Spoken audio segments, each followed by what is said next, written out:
Welcome to episode 25 of the MLS Net Boys show. My name's Jacob, joined by... My name's Chase, and I'm livid today. Why? Not really. I just getting used to the Timbers being mediocre. But Hey, we played good. we Didn't finish, but we played good. we played all right. But we'll get to that. It's been an action-packed week of some Leagues Cup games. Yesterday was like the one day this week that didn't have any games, and it felt weird because it was a Saturday. I was like looking. I know. I had some free time finally to watch the games. 0 games on a Saturday. It was weird. It's like when you're watching the World Cup and you got games every day, like a few, and you're getting into it, and then like once the knockout rounds hit, there's just random gaps, and you feel empty. Yeah, it was weird. It's weird, but I think it's probably a much needed break for a lot of these players. Big news in the boys chat as well for us, right? It can now be confirmed. Do we spit his name out? No. Even if his family was listening, which they don't. That would be kind of funny. If his mom, dude, there's that fly from like last week is still in here. Yeah, we haven't entered this room since. But yeah, one of our friends has just announced like 20 minutes prior to us recording this that he's going to have a baby. So congrats to him. If for whatever reason his mom is listening to this, which I don't think she is. We won't give a name. We won't give a name so that it won't be given away because I don't think he's even told his parents yet. But he told us. He told his famous friends who do a podcast. So we can spit it out to our thousands of fans that we have. Well, I'm going to post a picture of him on that should be the on thumbnail social of this. media. Just his face zoomed in. His face photoshopped over a baby. It's funny because he's like the least soccer guy in that friend group. Well, maybe except for one more. Yeah, I wouldn't say he's the least soccer. But anyways, moving on to some more MLS relevant news. Leagues Cup action. What's Leagues Cup again? Nobody I'm knows. just kidding. Nobody actually knows. I was thinking about the prediction game I made for New York Red Bulls versus NYCFC, and I thought there was going to be like a extra time, and then they didn't do extra time. All they did was like a straight to penalty shootout, which for whatever reason I thought this was going to be a more just normal competition, but I guess not. Yeah, it's been a lot of penalty kick shootouts in this so far. So the knockout rounds, we'll start with that. So Dallas beat Mazatlan 2-1 at home. This was a bit of an upset. This next one, Houston beat Pachuca at home on penalty kicks. It was a 0-0 draw. Went to pens. Houston won. Pachuca, reigning Liga MX champions who got a bye in the first round. But Houston Dynamo knocks them out.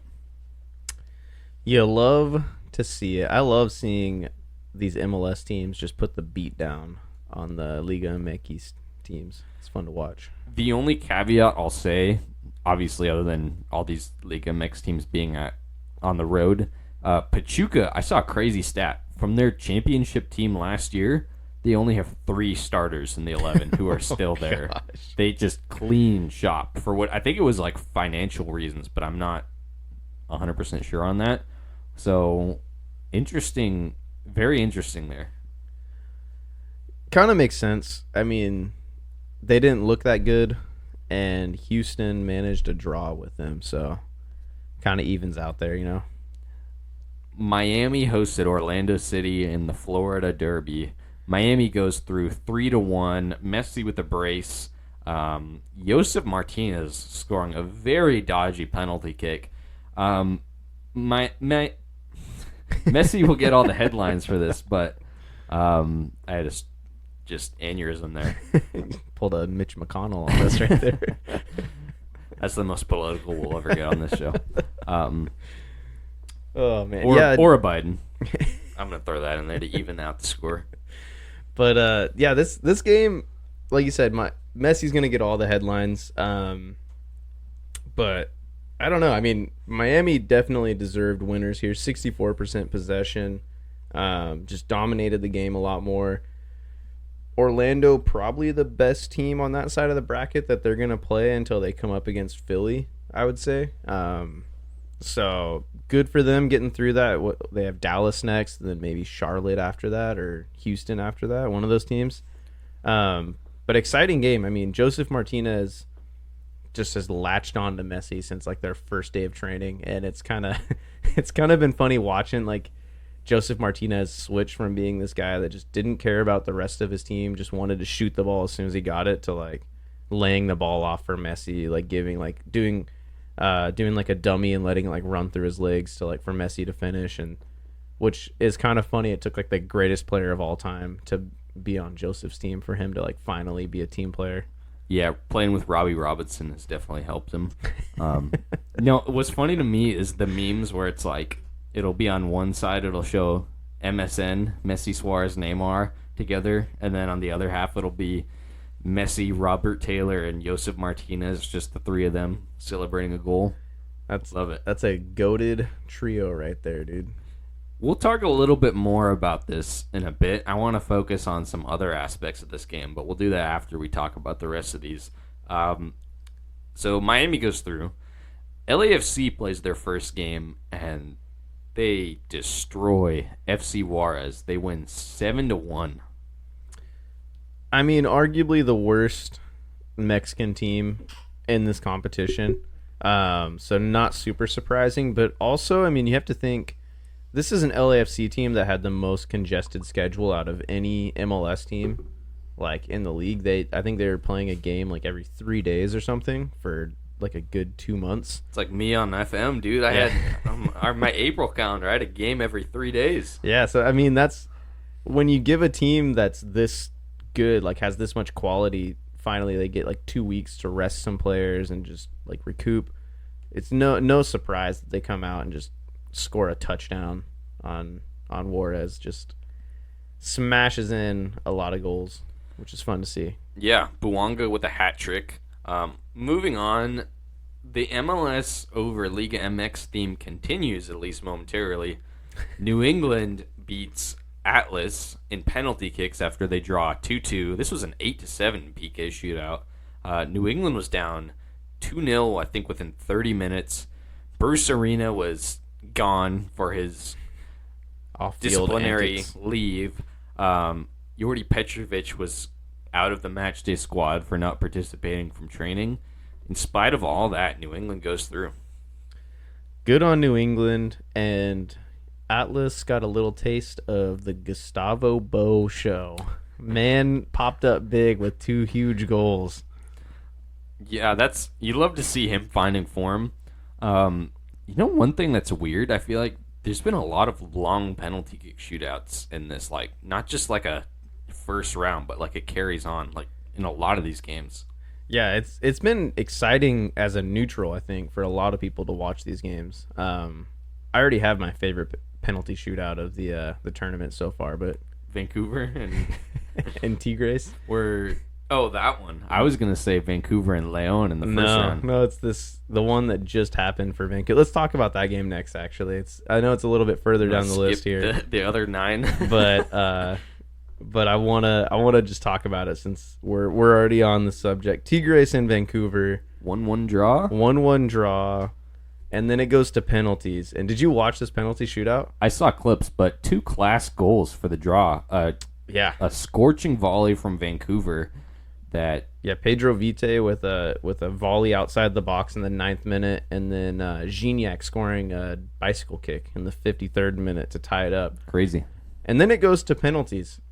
And Tigres' goalkeeper, Nahuel Guzman, he's I don't know how old that guy is, but he's been around for a long time, won a lot with Tigres. Wasn't he on the national team for Mexico as well? As like a backup kind of for I don't know Ochoa? any other Mexican goalkeeper besides Ochoa for the national team. That's fair. But dude just looks like the ultimate payaso. Like, man has like a giant nose, a weird mohawk thing. His like eyebrows like aren't there, but he also just looks like he's like scowling at you nonstop. But so he's in goal, and he starts doing like the FIFA like mime thing in front of I was I forget who he did it to, but he starts doing the mime thing like he's trapped in a box. And then after, so he does that. Vancouver scores the penalty. Next one, he goes up and he does a magic trick. I don't know if you saw this, but he starts pulling a like a string or something out of his glove, and it just keeps coming, and he just keeps pulling more and more, and then it just like he just like is in the goal pulling this out of his glove, and then lays it down and like trying to get it out of the goal, and then meanwhile the penalty kick taker is just standing there like waiting, and ends up, I think he blocks that penalty after that, but I mean, just did you ever just play? the weirdest antics in a penalty shootout I've ever seen. You know who he reminded me of? Did you ever play Pokemon as a kid? A little bit. Dude, Mr. Mime. There's this weird, like, clown-looking mime thing who always sticks his hands around. That's who he reminded me of. Just weird antics. But Tigres goes through in a close game.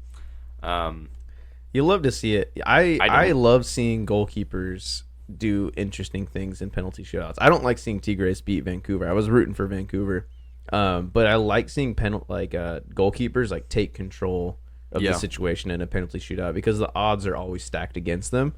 Kind of like Emi Martinez in the World Cup, like all his antics he did where he'd walk out and like take the ball and then just chuck it away and then walk back to the goal. Like I love seeing that kind of stuff, and a lot of times like they kind of crack down on goalies a bit more than the kick takers, so it's fun watching that kind of stuff. Moving on, Hudson River Derby. New York Red Bulls hosting New York City, and the Red Bulls go through 1-0. Not a very exciting game, honestly, but Red Bulls go through. I mean, good on them. They hosted it. We had talked about this last week. They had a good momentum build for them to get hyped up for this game, just to win 1-0 off a penalty in the 31st minute. Yeah, we did predictions for this. I went 2-0 Red Bulls. Chase went 2-1 New York City, and neither happened. I got the result right, though. You know what's weird? I saw somebody point this out on Twitter. Think about when this rivalry first came to fruition in the league, and it was intense. You know, you had those European stars on New York City. Red Bulls were a class team at that point, always contending for the Shield. It was always packed stadiums. It was like Tifas going at each end. But now it feels so lackluster. Like the stadium wasn't even full. It was midweek. It was, it's knockout round, so these games aren't scheduled in advance. But it just doesn't seem to have that bite like the El Tráfico has, for example. Yeah, I think it's because both these teams have kind of just slid into like the void of nothingness. Like nobody really cares about either of these teams. Red Bulls, nobody's really tuning in to watch Luquinhas on the wing or like Dante Van Zier just mouth off to players on the field.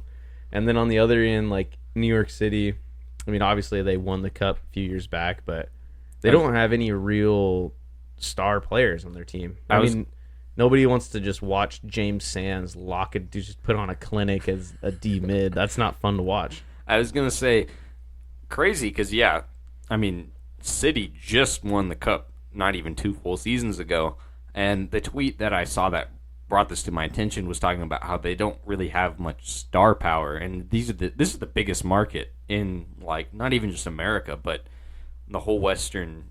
Like, there should be some more allure to watching these teams, but there really isn't, which is unfortunate. And you would think with like City being a part of that City football group, they would have some more pull to bring in some big names, but it almost seems like they just did that as like a stunt to build up some following in the U.S., and then now it's just like they don't really care so much, and they're just using like a feeder club for their European teams. I think that's well said. Next one, pretty straightforward. 0-0 between Philly and DC. Philadelphia wins 5-4 on penalty kicks. Not much to talk about here. Thank goodness. I was going to be so upset if DC made it through this game because like in the next round or next couple rounds, if DC came up against like a Liga MX team, they would just get slapped. I want to see Philly go deep and like actually like challenge some of these teams. Agreed. Pumas and Querétaro goes through 1-0. Cool. Yeah, I don't know much about either of these teams, honestly. Next up, Charlotte and Cruz Azul play 0-0 draw. Charlotte goes through 4-3 on penalty kicks. Charlotte's goalkeeper, Kalina, with 3 saves in the penalty kick shootout. That is huge. And this was played in Dallas, of all places. Yeah, I'm not super sure how the hosting situation goes for a lot of these games anymore now that we're in the knockout stage, but good on Charlotte. I mean, there's been some really exciting games, and then there's been some games like this that I like that it goes to penalties right after the game like ends, like no extra time, because you aren't like forced to sit through another 30 minutes of 0-0 action to get to a penalty shootout. Right. Moving on to the next match day, more knockout rounds. Chicago hosted Club America. America goes through 1-0.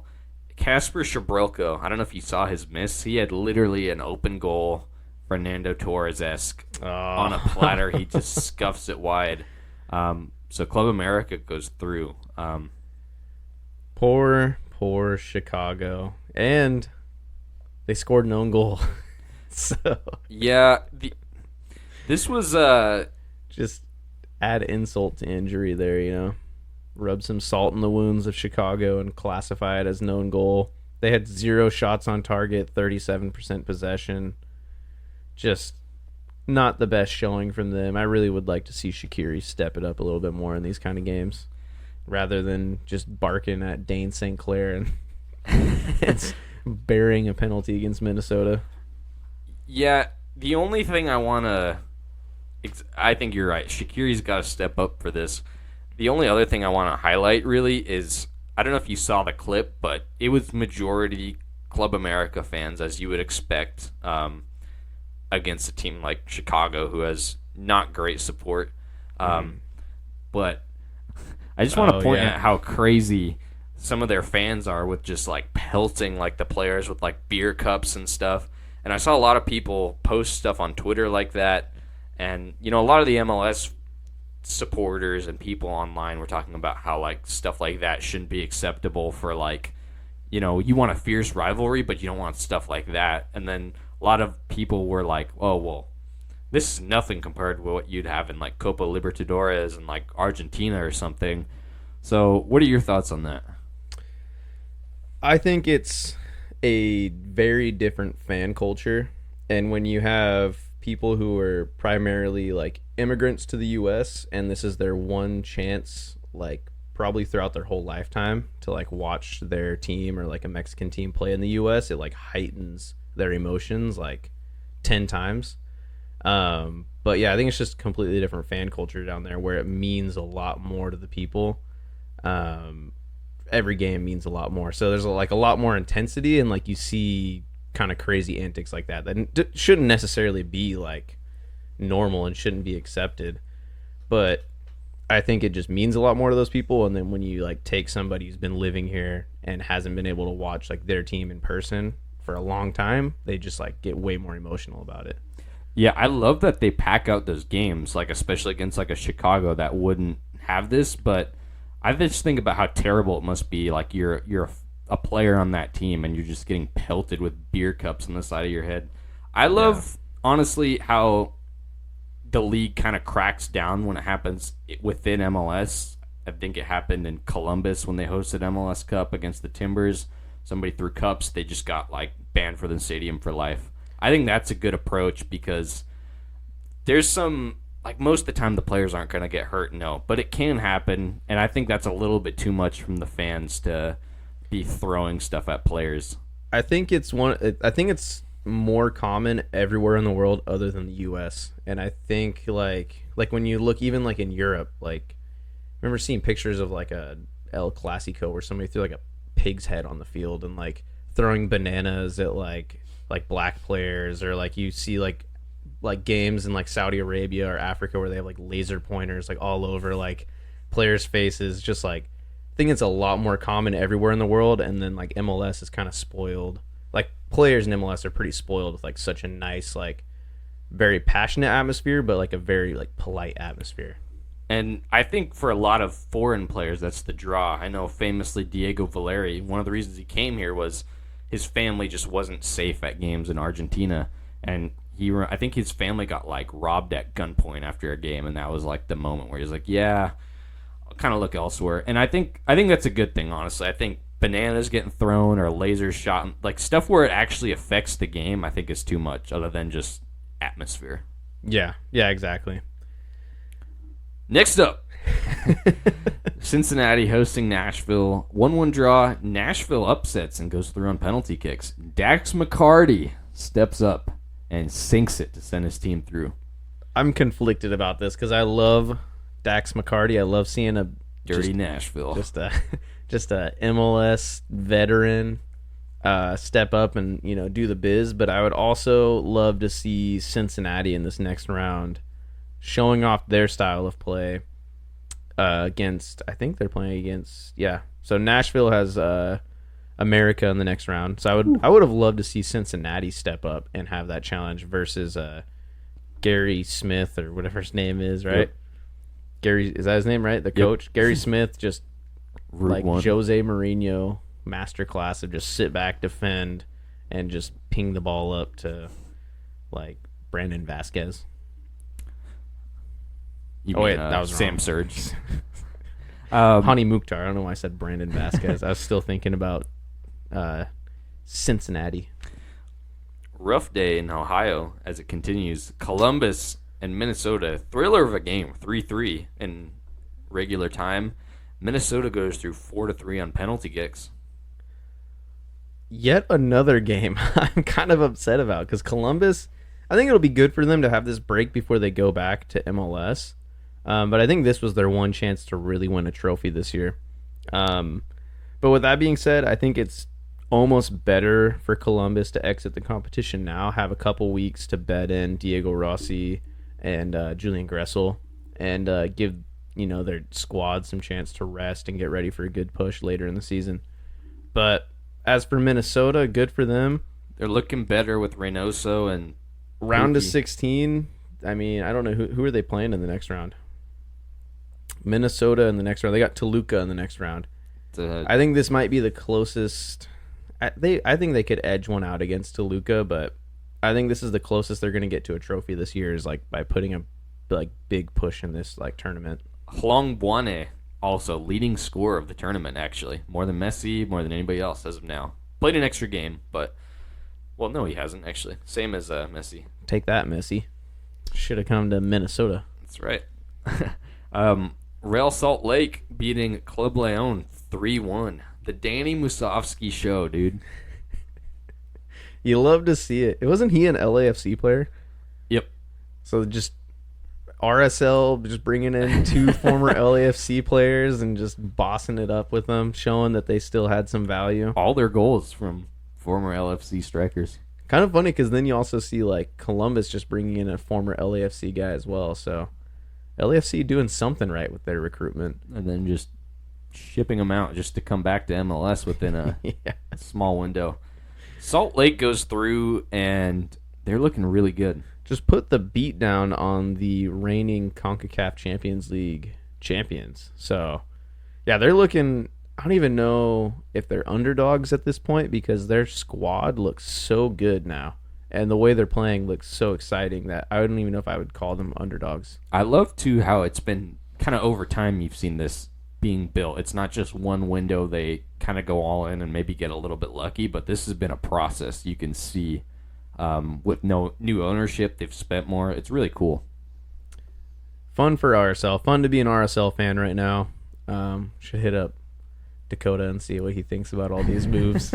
Our one RSL friend. Yeah, he always brings it up. He'll be like, dude, 10 games unbeaten. Which obviously ended with the Monterrey loss, but moving on, Toluca smashing Sporting Kansas City 4-1. Toluca looking solid. 2 back-to-back 4-1 wins. One was against Colorado, so you kind of scoff at that. But yeah, the Colorado one you kind of take with a grain of salt. That should be like 8-1. But yeah, doing the business against a solid Sporting KC side that was kind of coming into their own. Just beat Chivas. Yeah. They played their game plan against Chivas. They didn't really lay back and try and play differently at all. So Toluca looking good. I think they